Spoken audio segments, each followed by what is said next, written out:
Welcome back to my channel. இந்த வீடியோவில் நம்ம பார்க்க போகிறது என்னன்னா, மிகப்பெரிய பொருட்செலவில் பிரம்மாண்டமாக ரிலீஸ் ஆக போகிற பேன் இண்டியா படங்களை பற்றி தான் நம்ம பார்க்க போகிறோம். அல்லு அர்ஜுன் அட்லி காம்போவில் ஒரு மிக பிரம்மாண்டமான படத்தை எடுத்துட்டு இருக்காங்க. அல்லு அர்ஜுனுக்கு 22வது படமாகவும் அட்லிக்கு 6வது படமாகவும் இருக்கிற இந்த படத்துக்கு மிகப்பெரிய எதிர்பார்ப்பு இருக்கு. ஏன்னா இதுக்கு முன்னாடி அல்லு அர்ஜுன் நடித்த புஷ்பா 2 படம் 2000 கோடி வசூல் பண்ணியிருக்கு. அதே மாதிரி இதுக்கு முன்னாடி அட்லி டைரக்ஷன் பண்ண ஜவான் படமும் 1000 கோடிக்கு மேலே வசூல் பண்ணியிருக்கு. ஸோ இப்போ இவங்க ரெண்டு பேரும் ஒன்றா சேர்ந்து இந்த படத்தை பண்ணுறதுனால இந்த படத்துக்கு எதிர்பார்ப்பு வேற லெவலில் இருக்கு. அல்லு அர்ஜுன் ஹீரோவாகவும் தீபிகா படுகோன் ஹீரோயினாகவும் நடிக்கிற இந்த படத்தை சன் பிக்சர்ஸ் தான் தயாரிச்சிட்டு இருக்காங்க. இது வரைக்கும் இந்தியன் சினிமாவில் யாருமே எடுக்காத அளவுக்கு மிகப்பெரிய பட்ஜெட்டில் இந்த படத்தை எடுத்துட்டு இருக்கிறதா நம்ம அட்லி சொல்லியிருக்காரு. இந்த படத்தை ஒரு பக்கம் சைஃபை ஃபேண்டசி மூவியாக இருக்குதுன்னு சொல்றாங்க, இன்னொரு பக்கம் பார்த்தீங்கன்னா அப்பா மகனுக்கும் இடையில் நடக்கிற டைம் டிராவலிங் மூவி அப்படின்னு சொல்றாங்க. ஹாலிவுட் படங்களில் ஒர்க் பண்ண டெக்னீசியன்ஸ் வச்சு தான் இந்த படத்தையும் ஒரு உலக தரத்துக்கு ஹாலிவுட் ரேஞ்சுக்கு எடுத்துட்டு இருக்காங்க. இது வழக்கமான ஒரு இந்தியன் சினிமா மாதிரி இல்லாமல் ஹாலிவுட் பட லெவலுக்கு உலக தரத்தில் இருக்க போகுதுன்னு தான் சொல்றாங்க. அதனால இந்த படமும்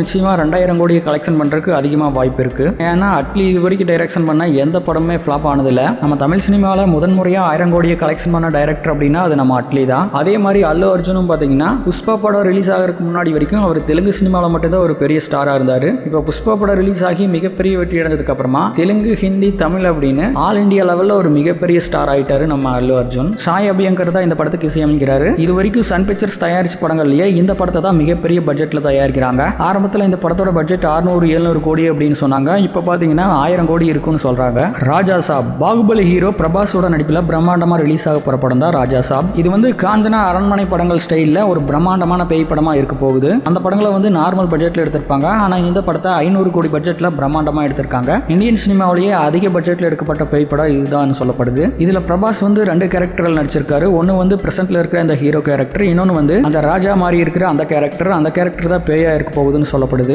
பிரபாஸ் அப்படின்னாலே எல்லாருக்கும் முதல்ல ஞாபகம் வர்றது பாகுபலி படமும் அந்த படத்தோட கலெக்ஷன் 1800 கோடியும் தான். இந்தியன் சினிமாவிலேயே அதிக முறை 1000 கோடி கலெக்ஷன் பண்ண படங்கள் அப்படின்னாலே அது நம்ம பிரபாஸோட படங்கள் தான். பிரபாஸ் அப்படின்னாலே 1000 கோடி கலெக்ஷன் தான். அந்த லெவல்ல தான் அவர் இருக்காரு. பாகுபலின்னு ஒரு படம் வர்றதுக்கு முன்னாடி வரைக்கும் தெலுங்கு சினிமாவில் கூட நம்பர் 1 இடத்துல இல்ல நம்ம பிரபாஸ். ஆனா பாகுபலி படம் வந்ததுக்கு அப்புறமா இந்தியன் சினிமாவிலேயே பாக்ஸ் ஆபீஸ்ல நம்பர் 1 இடத்துல இருக்காரு. ஸோ அவரோட நடிப்பில் இந்த படம் ரிலீஸ் ஆகிறதுனால இந்த படத்துக்கும் மிகப்பெரிய எதிர்பார்ப்பு இருக்கு. மாளவிகா மோகனன், நித்தி அகர்வால், ரித்திக் குமார் அப்படின்னு இந்த படத்துல 3 ஹீரோயின்ஸ் நடிக்கிறதா இருக்காங்க. தமன் தான் இந்த படத்துக்கு இசையமைக்கிறாரு. பக்கா கமர்ஷியல் படத்தை டைரக்ஷன் பண்ண டைரக்டர் மாருதி தான் இந்த படத்தை டைரக்ஷன் பண்றாரு. 2026 பொங்கலுக்கு இந்த படம் ரிலீஸ் ஆக போகுது. தளபதி விஜயோட ஜனநாயகன் படம் ரிலீஸ் ஆகிற அதே ஜனவரி 9ஆம் தேதியில தான் இந்த படமும் ரிலீஸ் ஆகுது. 2 படங்களும் பயங்கரமா கிளாஷ் ஆக போகுது. அடுத்ததான் மகேஷ் பாபுவோட வாரணாசி. இந்த படத்தோட பட்ஜெட்டை இது வரைக்கும் யாருமே எடுக்காத அளவுக்கு இந்தியன் சினிமாவிலேயே one of the most expensive ஃபில்மா இந்த படத்தை எடுத்துட்டு இருக்காங்க. அதாவது இந்த படத்தோட பட்ஜெட் மட்டுமே பாத்தீங்கன்னா கிட்டத்தட்ட 1300 கோடி. அப்படின்னா இந்த படம் இதை விட அதிகமாக கலெக்ஷன் பண்ற அளவுக்கு தான் இந்த படத்தை பிளான் பண்ணி எடுத்துட்டு இருப்பாங்க.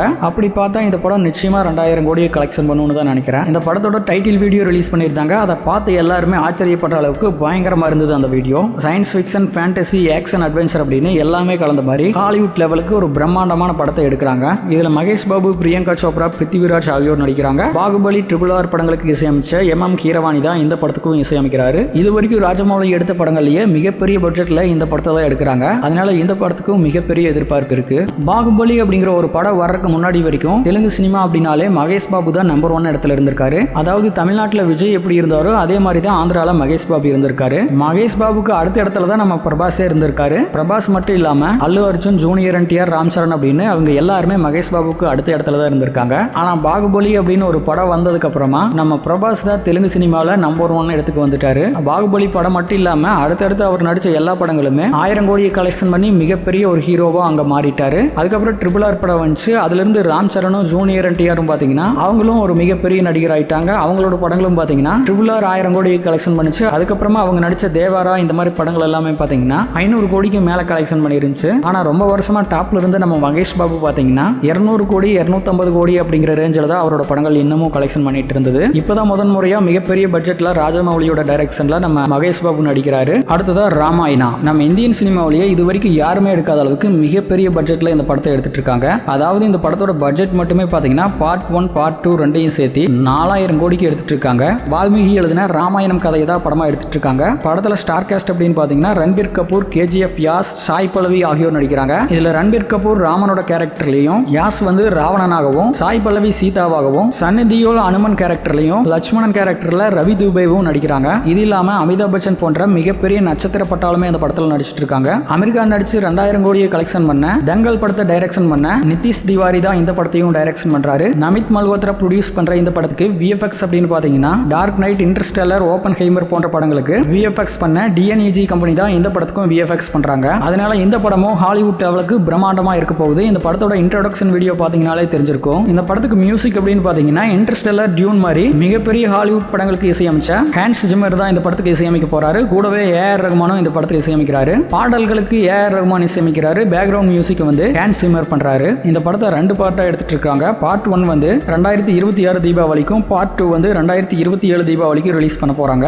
இந்த படம் இந்தியாவில் மட்டும் இல்லாம உலகம் முழுக்க ரிலீஸ் பண்ண போறாங்க. ஹாலிவுட் படங்களை ரிலீஸ் பண்ற வார்னர் பிராஸ் தான் இந்த படத்தையும் வெளிநாடுகளில் ரிலீஸ் பண்ண போறாங்க. அதனால ஹாலிவுட் லெவலுக்கு இந்த படமும் பிரம்மாண்டமா வெற்றி அடைய போகுது. இந்தியன் சினிமாவை உலக லெவலுக்கு உயர்த்த போகுது அப்படின்னு இந்த படத்தை எல்லாருமே நம்புறாங்க. வெயிட் பண்ணி பார்க்கலாம். அடுத்ததா டாக்ஸிக். KGF ஹீரோ யாஷோட அடுத்த படம் தான் டாக்ஸிக். இந்த படத்துல நயன்தாரா யாஷோட அக்காவாகவும், கியாரா அத்வானி ஹீரோயினாகவும் நடிக்கிறாங்க. இது இல்லாம ருக்மணி வசந்த், ஹியூமா குரேசி ஆகியோரும் முக்கிய கதாபாத்திரத்தில் நடிக்கிறாங்க. ஸோ இந்த படத்தோட ஸ்டார் கேஸ்டே பார்த்தீங்கன்னா ஒரு பக்காவான பேரண்டியா ஸ்டார் கேஸ்டாக தான் இருக்கு. KGF படத்துக்கு அப்புறமா இவர் வேற எந்த சின்ன படத்துலையுமே நடிக்காம KGF மாதிரி பிரம்மாண்டமான படத்தில் தான் நடிக்கணும்னு இந்த படத்தில் நடிச்சிட்டு இருக்காரு. KGF கடைசியா 2022 ரிலீஸ் ஆச்சு. இப்போ 2025 முடிய போகுது. இன்னமும் இவருக்கு எந்த படமுமே ரிலீஸ் ஆகல. டாக்ஸிக், ராமாயணா ஆகிய இந்த 2 படங்கள்ல தான் நடிச்சிட்டு இருக்காரு. பீரியடிக் கேங்ஸ்டர் படமா இருக்கிற இந்த படத்தை மலையாள டைரக்டர் கீது மோகன்தாஸ் தான் இந்த படத்தை டைரக்ஷன் பண்றாங்க. அது மட்டும் இல்லாம நம்ம அனிருத் தான் இந்த படத்துக்கு இசையமைக்கிறாரு. KVN ப்ரொடக்ஷன் கம்பெனி தயாரிக்கிற இந்த படம் 2026 மார்ச்ல ரிலீஸ் ஆக போகுது. கடைசியா ரிலீஸ் ஆன KGF படம் பிரம்மாண்டமான வெற்றி அடைஞ்சு 1000 கோடியை வசூல் பண்ணியிருந்தது. அதனால இந்த படத்துக்கும் ஒரு மிகப்பெரிய எதிர்பார்ப்பு இருக்கு. KGF அப்படின்னு ஒரு படம் ரிலீஸ் ஆகிறதுக்கு முன்னாடி யாஷ் அப்படின்னா யாருன்னே தெரியாம தான் இருந்தது.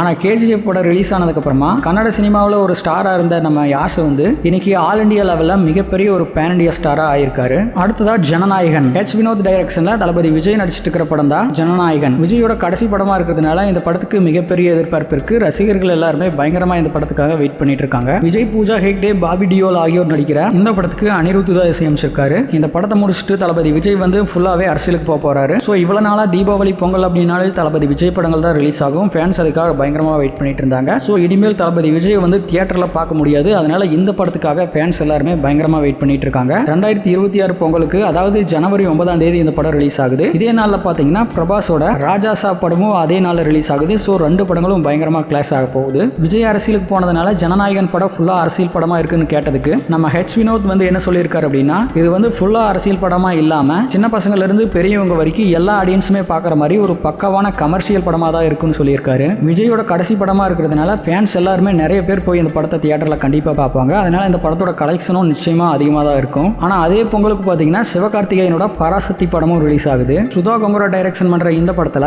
சிவகார்த்திகேயன், ஜெயம் ரவி, அதர்வா, ஸ்ரீலீலா ஆகியோர் நடிக்கிறாங்க. 250 கோடி பட்ஜெட்ல உருவாயிட்டு இருக்கிற இந்த படத்துக்கு GV பிரகாஷ் தான் இசையமைச்சிருக்காரு. விஜயோட ஜனநாயகன் ஜனவரி 9ஆம் தேதி ரிலீஸ் ஆகுது. அடுத்த ஒரு 5 நாள் கழிச்சு இந்த படம் ரிலீஸ் ஆகுது. அதாவது ஜனவரி 14 இந்த பராசக்தி படம் ரிலீஸ் ஆக போகுது. ஸோ ஜனநாயகன் பொங்கலுக்கு 5 நாள் முன்னாடி ரிலீஸ் ஆகுது. பராசக்தி கரெக்டா பொங்கலுக்கு ரிலீஸ் ஆகுது. ஸோ இந்த 2 படங்கள் மட்டும் இல்லாம பிரபாஸோட ராஜா சாப் படமும் இந்த பொங்கலுக்கு ரிலீஸ் ஆகுது. ஸோ 3 படங்களுமே கிளாஸ் ஆக போகுது. அடுத்ததா பிரபாஸோட கல்கி 2. ஏற்கனவே பிரபாஸ் நடிப்பில் ரிலீஸ் ஆன கல்கி படம் மிகப்பெரிய வெற்றி அடைஞ்சிருக்கு. அந்த படத்துக்கு ரிவ்யூஸ் மிக்ஸ்டா வந்திருந்தாலும் பாக்ஸ் ஆஃபீஸ்ல அந்த படம் 1000 கோடியை வசூல் பண்ணி மிகப்பெரிய சாதனை பண்ணியிருக்கு. அந்த படத்தையே 600 கோடி பட்ஜெட்ல எடுத்திருந்தாங்க. அடுத்ததா வரப்போற கல்கி 2 படத்தை அதை விட பிரம்மாண்டமான பட்ஜெட்ல எடுத்துட்டு இருக்காங்க. இந்த படத்தோட ஸ்டார் கேஸ்ட் பாத்தீங்கன்னா அமிதாப் பச்சன், கமல்ஹாசன், பிரபாஸ், தீபிகா படுகோன், திஷா பதானி அப்படின்னு ஒரு பக்காவான ஸ்டார் கேஸ்ட்ல தான் ஏற்கனவே ரிலீஸ் ஆன கல்கி 1 படத்தை எடுத்திருந்தாங்க. இப்போ அதே ஆக்டர்ஸ் வச்சு தான் இந்த படத்தையும் எடுக்கிறாங்க.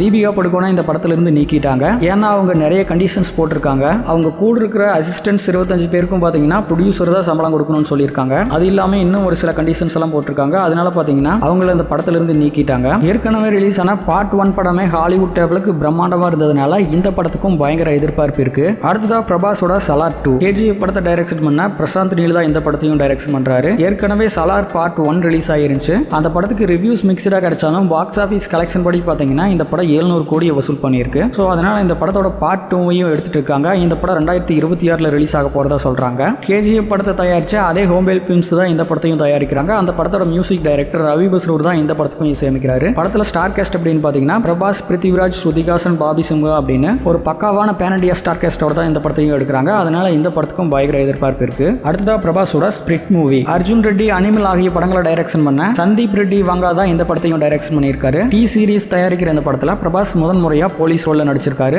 அண்ட் பிரகாஷ் ராஜும் இந்த படத்துல இருக்காரு. அண்ட் இதை விட முக்கியம் முக்கியமான ஒரு விஷயம் என்னன்னா கொரியன் படங்கள்ல மாசான வில்லனா நடிக்கிற ஒரு ஆக்டர் தான் இந்த படத்துலயும் வில்லனா நடிக்கிறாரு. அதனால இந்த படத்துக்கும் பயங்கர எதிர்பார்ப்பு இருக்கு. தமிழ், தெலுங்கு, ஹிந்தி, மலையாளம் அப்படின்னு இந்தியன் லாங்குவேஜ்ல மட்டும் இல்லாம சைனீஸ், ஜாப்பனீஸ், கொரியன் அப்படின்னு அந்த மொழிகள்லயும் இந்த படத்தை ரிலீஸ் பண்ண போறாங்க. சோ அதனால இந்த படத்துக்கும் பயங்கர எதிர்பார்ப்பு இருக்கு. அடுத்ததா ஷாருக் கானோட கிங் மூவி. ஆல்ரெடி ஷாருக் கானை வச்சு பதான் படத்தை டைரக்ஷன் பண்ணியிருந்த சித்தார்த் ஆனந்த் தான் இந்த படத்தையும் டைரக்ஷன் பண்றாரு. இந்த படத்துக்கும் மிகப்பெரிய எதிர்பார்ப்பு இருக்கு. ஏன்னா இதுக்கு முன்னாடி ஷாருக் கான் நடிச்ச பதான், ஜவான் ஆகிய 2 படங்களுமே 1000 கோடிக்கு மேல வசூல் பண்ணியிருக்கு. அதனால இந்த படத்துக்கும் மிகப்பெரிய ஹைப் இருக்கு. இந்த படத்துல ஸ்டார் கேஸ்டிங் அப்படின்னு பாத்தீங்கன்னா ஷாருக் கான், அவரோட பொண்ணு சுகானா கான் இந்த படத்துல முதல்ல அறிமுகமாகறாங்க. அப்புறம் தீபிகா படுகோன், அபிஷேக் பச்சன், ஜாக்கி ஸ்ராஃப் அப்படின்னு ஒரு பக்காவான பேன் இண்டியா ஸ்டார் கேஸ்டோட தான் இந்த படத்தை எடுத்திருக்காங்க. அது மட்டும் இல்லாம முக்கியமான ஒரு விஷயம் என்னன்னா அனிருத் தான் இந்த படத்துக்கும் இசையமைக்கிறாரு. ஏற்கனவே ஷாருக் கானோட ஜவான் படத்துக்கு அனிருத் இசையமைச்சிருந்தாரு. அந்த படத்துல எல்லா பாட்டுமே வேற லெவல்ல ஹிட் ஆச்சு. சோசியல் மீடியா ஃபுல்லா ஜவான் படத்தோட பாட்டு தான் பயங்கர ட்ரெண்டிங்ல இருந்தது. சோ அதனால மறுபடியும் இந்த படத்துக்கும் அவரே இசையமைக்கிறாரு. 350 கோடி பட்ஜெட்ல பேன் இண்டியா படமா எடுக்கிற இந்த படம் 2026ல ரிலீஸ் ஆக போகுது. அடுத்ததா ஜூனியர் என்டிஆரோட டிராகன். கேஜிஎஃப் படத்தை டைரக்ஷன் பண்ண பிரசாந்த் நீல் தான் இந்த படத்தையும் டைரக்ஷன் பண்றாரு. இதுல ஜூனியர் என்டிஆருக்கு ஜோடியா ருக்மணி வசந்த் நடிக்கிறாங்க. அது போக மலையாளம் ஆக்டர் டொவினோ தாமஸ், பிஜு மேனன் ஆகியோரும் நடிக்கிறாங்க. கேஜிஎஃப் படத்துக்கு இசையமைச்சர் ரவி பஸ்ரூட் தான் இந்த படத்துக்கும் இசையமைக்கிறாரு. ராஜமௌலியோட RRR படத்தில் நடிச்சதுக்கு அப்புறமா ஜூனியர் என்டிஆரும் ஆல் இந்தியா லெவல்ல ஒரு மிகப்பெரிய பேன் இண்டியா ஸ்டார் ஆயிட்டாரு. ஏற்கனவே ஜூனியர் என்டிஆர் நடிப்பில் ரிலீஸ் ஆன தேவாரா படம் மிகப்பெரிய வெற்றி அடைஞ்சது. பாக்ஸ் ஆபீஸ்ல அந்த படம் 500 கோடிக்கு மேல வசூல் பண்ணியிருக்கு. அதனால இந்த படத்துக்கும் மிகப்பெரிய எதிர்பார்ப்பு இருக்கு. அடுத்ததான் நம்ம சூப்பர் ஸ்டார் ரஜினியோட Jailer 2. Nelson Dilip Kumar direction பண்ற இந்த படத்துல ரஜினி, எஸ்.ஜே. சூர்யா, ரம்யா கிருஷ்ணன், யோகி பாபு ஆகியோர் நடிக்கிறாங்க. அனிருத் தான் இந்த படத்துக்கும் இசையமைக்கிறாரு. 2026 ஜூன் 12ஆம் தேதி இந்த படம் ரிலீஸ் ஆக போகுது. ஏற்கனவே ரிலீஸ் ஆன ஜெயிலர் 1 படம் மிகப்பெரிய ஹிட் ஆச்சு. பாக்ஸ் ஆபீஸ்ல 600 கோடி வசூல் பண்ணியிருக்கு. சோ அதனால இந்த படத்துக்கும் ஒரு மிகப்பெரிய எதிர்பார்ப்பு இருக்கு. ஏன்னா இதுக்கு முன்னாடி ரிலீஸ் ஆன வேட்டையன் படமும் சரியா போகல. அதே மாதிரி கூலி படத்துக்கும் மிக்ஸ்டு ரிவ்யூஸ் தான் கிடைச்சது. அதனால ரஜினிக்கு இந்த படம் மிகப்பெரிய கம்பேக்கா இருக்கும்னு எதிர்பார்க்கப்படுது. அடுத்ததா விக்ரம் 2. லோகேஷ் கனகராஜ் டைரக்ஷன்ல கமல், ஃபஹத் ஃபாசில், விஜய் சேதுபதி, சூர்யா ஆகியோர் நடிச்சு மிகப்பெரிய ஹிட்டான படம் தான் விக்ரம் பார்ட் 1. இந்த படத்துக்கு ஆடியன்ஸ் மத்தியில மிகப்பெரிய வரவேற்பு கிடைச்சு பாக்ஸ் ஆபீஸ்ல இந்த படம் மிகப்பெரிய ஹிட் ஆச்சு. அது மட்டும் இல்லாம 400 கோடிக்கு மேல இந்த படம் கலெக்ஷன் பண்ணியிருக்கு. இந்த படத்துல இருக்கிற இன்னொரு முக்கியமான விஷயம் என்னன்னா அதான் LCU. நம்ம லோகேஷ் கனகராஜ் வந்து LCU அப்படின்னு அவருக்குன்னு ஒரு தனியா சினிமேட்டிக் யூனிவர்ஸவே உருவாக்கி பயங்கரமா மாஸ் காட்டிட்டு இருக்காரு. இந்த விக்ரம் 2 படத்துல பாத்தீங்கன்னா LCUல இருக்கிற எல்லா கேரக்டரையுமே உள்ள கொண்டு வரதா நம்ம லோகேஷ் கனகராஜ் சொல்லியிருக்காரு. அதாவது ரோலக்ஸ், டில்லி, அப்புறம் சந்தனம், விஜயோட லியோ கேரக்டர் அப்படின்னு இருக்கிற எல்லா கேரக்டரையுமே உள்ள கொண்டு வர போறதா நம்ம லோகேஷ் கனகராஜ் சொல்லியிருந்தாரு. அதனால இந்த விக்ரம் 2 படத்துக்கும் பாத்தீங்கன்னா பயங்கரமா ஆடியன்ஸ் வெயிட் பண்ணிட்டு இருக்காங்க. அடுத்ததா கார்த்தியோட கைதி 2. லோகேஷ் கனகராஜ் டைரக்ஷன்ல கார்த்தி நடிச்சு மிகப்பெரிய வெற்றி அடைஞ்ச படம் தான் கைதி. இந்த படத்துல ஹீரோயின்களே இல்ல அப்படின்னாலும் இது ஒரு மிகப்பெரிய வெற்றி படமா அமைஞ்சது. அதுவும் பிகில் படத்தோட ஒன்னா ரிலீஸ் ஆகிய இந்த படம் வெற்றிகரமா ஓடுச்சு. லோகேஷ் கனகராஜோட LCUக்கு அடித்தளமா அமைஞ்சதே இந்த கைதி படம் தான். சோ சீக்கிரமாவே கைதி படத்தோட பார்ட் 2 எடுக்க போறதா நம்ம லோகேஷ் கனகராஜ் சொல்லியிருக்காரு. இது மட்டும் இல்லாம சூர்யாவோட ரோலக்ஸ் கேரக்டர் வச்சு தனியா ஒரு படம் பண்ண போறதாவும் சொல்லியிருக்காரு. ஏன்னா விக்ரம் படத்துல 5 நிமிஷம் அந்த ரோலக்ஸ் கேரக்டர் வந்தாலும் அந்த படத்திலேயே ஹைலைட்டான விஷயமா மக்கள் பாக்குறது அந்த ரோலக்ஸ் கேரக்டர் தான். படத்தோட வெற்றிக்கு முக்கியமான காரணமும் அந்த ரோலக்ஸ் கேரக்டர் தான். அந்த அளவுக்கு அந்த கேரக்டர் பயங்கர மாசா இருக்கும். அதே அளவுக்கு அந்த BGMமும் பயங்கரமா இருக்கும். ஸோ ஆடியன்ஸ் எல்லாருமே ரோலக்ஸ் கேரக்டருக்கு தனியா ஒரு படம் பண்ணணும்னு சொன்னதால நம்ம லோகேஷும் சூர்யா வச்சு ரோலக்ஸ்க்காக தனியாவே ஒரு படம் பண்றதா பிளான் பண்ணியிருக்காரு. அடுத்ததா அரசன். வெற்றிமாறன் டைரக்ஷன்ல சிம்பு நடிக்க போற படம் தான் அரசன். முதன்முறையா சிம்பு இந்த படத்துல வெற்றிமாறன் டைரக்ஷன்ல நடிக்க போறாரு. இந்த படம் பாத்தீங்கன்னா பார்க்கவே வடசென்னை சாயல்ல தான் இருக்கு. ஏற்கனவே வெற்றிமாறன் டைரக்ஷன்ல தனுஷ் நடிச்சு மிகப்பெரிய ஹிட்டான படம் தான் வடசென்னை. அந்த படத்தோட சாயலையே இருக்கிறதுனால இந்த படத்துக்கும் பயங்கர எதிர்பார்ப்பு இருக்கு. இது வடசென்னை யூனிவர்ஸ்ல வருதான்னு கேட்டதுக்கு கரெக்டா அதுலயே தான் வருதுன்னு நம்ம வெற்றிமாறனும் சொல்லியிருக்காரு. இந்த படத்துல சிம்பு மட்டும் இல்லாம வடசென்னை படத்தில் நடிச்ச ஏண்ட்ரியா, சமுத்திரக்கனி, கிஷோர் ஆகியோரும் இந்த படத்தில் நடிக்க போறாங்க. அது மட்டும் இல்லாம நம்ம அனிருத் தான் இந்த படத்துக்கு இசையமைச்சிருக்காரு. இந்த படத்தோட ப்ரோமோ வீடியோ வெளியாகி ரசிகர்கள் மத்தியில மிகப்பெரிய எதிர்பார்ப்பை உருவாக்கி இருக்கு. அப்புறம் லோகேஷ் கனகராஜ் வந்து லாரன்ஸ் வச்சு பென்ஸ் அப்படின்னு ஒரு படம் பண்றாரு. இதுவும் LCUல தான் வரப்போகுதுன்னு சொல்லியிருக்காரு. லோகேஷ் கனகராஜ் இந்த படத்துக்கு கதை எழுதியிருக்காரு. பாக்கியராஜ் கண்ணன் தான் இந்த படத்தை டைரக்ஷன் பண்ணியிருக்காரு. லாரன்ஸ் கூட சேர்ந்து நிவின் பாலியும் மாசான ஒரு கெட்டப்ல நடிக்கிறாரு. அதனால இந்த படத்துக்கும் பயங்கர எதிர்பார்ப்பு இருக்கு. ரஜினியோட அடுத்த படத்தை சுந்தர் சி தான் டைரக்ஷன் பண்ண போறதா பயங்கரமா செய்திகள் வெளியாச்சு. அதுக்கப்புறம் பாத்தீங்கன்னா சுந்தர் சி அந்த படத்துல இருந்து விலகிட்டதா சொன்னாங்க. அப்புறம் ரஜினி அண்ட் கமல் 2 பேருமே சேர்ந்து ஒரு படம் பண்றதாகவும் சொல்லிட்டு இருக்காங்க. அந்த படத்துக்கும் பயங்கர எதிர்பார்ப்பு இருக்கு. இந்த லிஸ்ட்ல உங்களுக்கு பிடிச்ச படம் எதுங்கிறத மறக்காம கமெண்ட்ல சொல்லுங்க. இந்த வீடியோ பிடிச்சிருந்தா லைக் பண்ணுங்க, ஷேர் பண்ணுங்க. தொடர்ந்து இந்த மாதிரி வீடியோஸ் பார்க்க மறக்காம நம்ம சேனலை சப்ஸ்கிரைப் பண்ணிக்கோங்க. நான் இன்னும் இந்த மாதிரி நிறைய வீடியோஸ் போட்டிருக்கேன். நேரடியாக மோதிய ரஜினி, கமல் படங்கள், விஜய், அஜித் படங்கள் அப்படின்னு எல்லா நடிகர்களுக்கும் என்னென்ன படங்கள் ஒரே நாள் ரிலீஸ் ஆச்சு அப்படிங்கறத பத்தி நிறைய வீடியோஸ் போட்டிருக்கேன். அது எல்லாத்தையும் பார்க்கலைன்னா மறக்காம பாருங்க. தேங்க்யூ.